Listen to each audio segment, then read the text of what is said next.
خون ہے، اس کے علاوہ یہ قبض کو ختم کرتی ہے، خون کو بناتی ہے، ڈائجیشن سسٹم کو بہت زیادہ تقویت دیتی ہے، انہضام کو بڑھا دیتی ہے۔ موسمی بخار یعنی ملیریا فیور کو اتارنے کے لیے یا اس کو روکنے کے لیے اس کے پتوں کا استعمال بہت زیادہ کارآمد ہے۔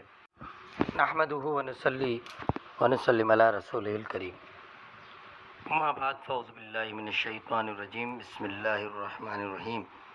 ہربلسٹ کی جانب سے ڈاکٹر فہیم ہربلسٹ آپ کو سلام پیش کرتے ہیں۔ السلام علیکم ورحمۃ اللہ وبرکاتہ۔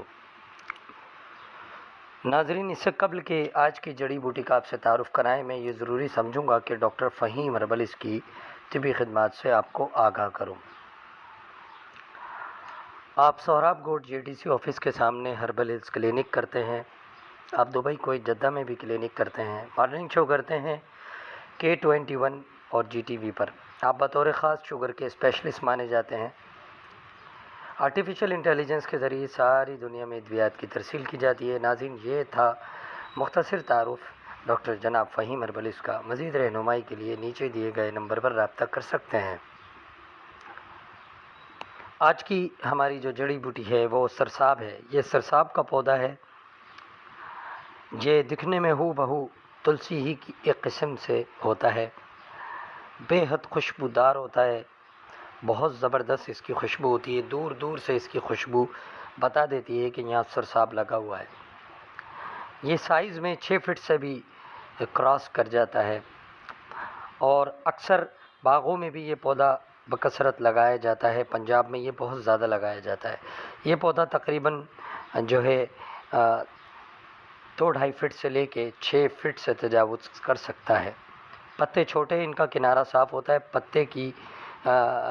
پودے کی جو چوٹی ہے اس پر پھولے کے سفید خوشے لگے ہوتے ہیں، اور پتے جو ہے وہ جنگلی پودینے کی طرح دکھتے ہیں۔ اس پودے کے تمام حصہ جات خوشبودار ہوتے ہیں۔ اس میں الائچی کی سی خوشبو موجود ہوتی ہے جو دل کو بڑی لبھاتی ہے۔ ناظرین، جس طرح یہ دل کو لبھاتا ہے اسی طرح اس کے بے حد فائدے بھی ہیں۔ یہ ورم طحال، ورم جگر کو بہت زیادہ مفید ہے، اس لیے نظام ہضم کو ترقی دیتا ہے۔ مصفی خون ہے، اس کے علاوہ یہ قبض کو ختم کرتی ہے، خون کو بناتی ہے، ڈائجیشن سسٹم کو بہت زیادہ تقویت دیتی ہے، انہضام کو بڑھا دیتی ہے۔ موسمی بخار یعنی ملیریا فیور کو اتارنے کے لیے یا اس کو روکنے کے لیے اس کے پتوں کا استعمال بہت زیادہ کارآمد ہے۔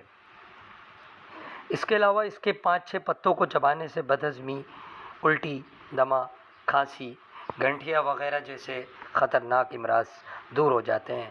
ہیضہ میں بھی یہ خاطر خواہ فائدہ کرتی ہے۔ ملیریا کے تمام اقسام کو یہ بے حد مفید ہے۔ ہومیوپیتھک دوا اوسیمم سینٹ اسی ہی سے تیار ہوتی ہے۔ ہیضہ کو روکنے کے لیے بھی اس کے پتے کھلائے جاتے ہیں۔ ناظرین، یہ تھا مختصر سا تعارف سرساب کا۔ ڈاکٹر فہیم کو اجازت۔